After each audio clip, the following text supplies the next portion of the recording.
Hello and welcome to Purple Lotus Yoga. I'm Shannon Codwell, a 2 decades plus yoga practitioner and teacher. For the best advice and tips on teaching yoga and deepening your practice, be sure to subscribe and hit the notification bell so you'll get my latest uploads.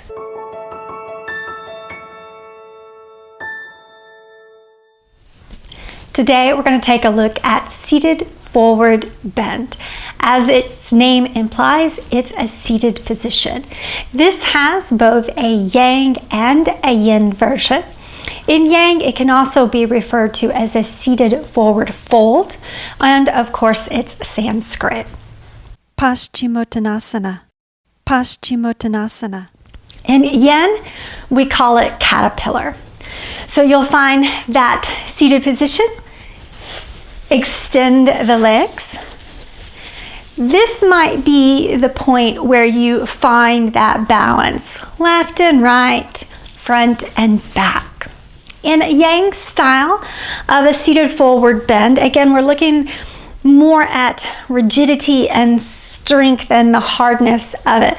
So a lot of times the legs will be as straight as you can get them, with the toes pointing up to the ceiling or even flexing back towards you, and then drawing up nice and tall in the spine.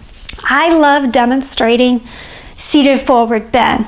One, because when I do it, you're going to see I have to keep a slight bend in my knees. Lifting up nice and tall, we're going to start that hinging forward or folding forward. In yang, you're going to pause at that place that you really begin to feel the intensity somewhere along the back side of your body.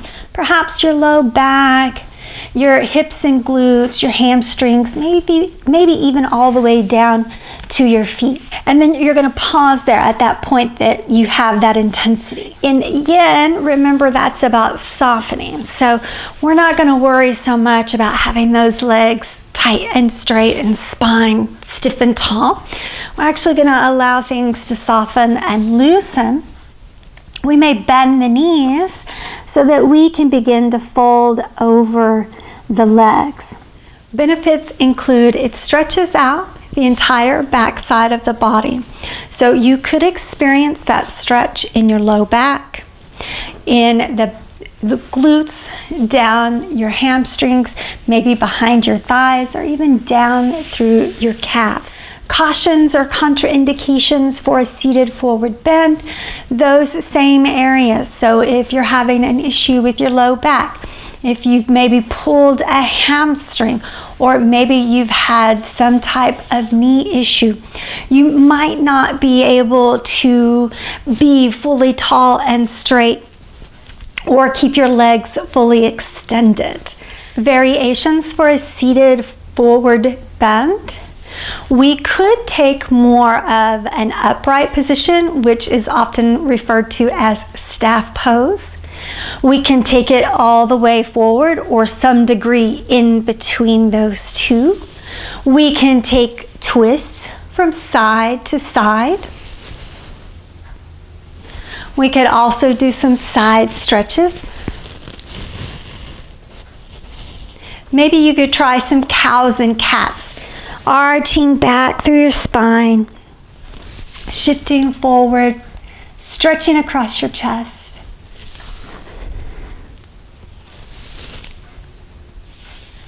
Adapting the postures. I've got my blanket folded to the height that works for me. I'm going to use that to elevate my hips. That will help decrease some of the intensity. Or I can use that blanket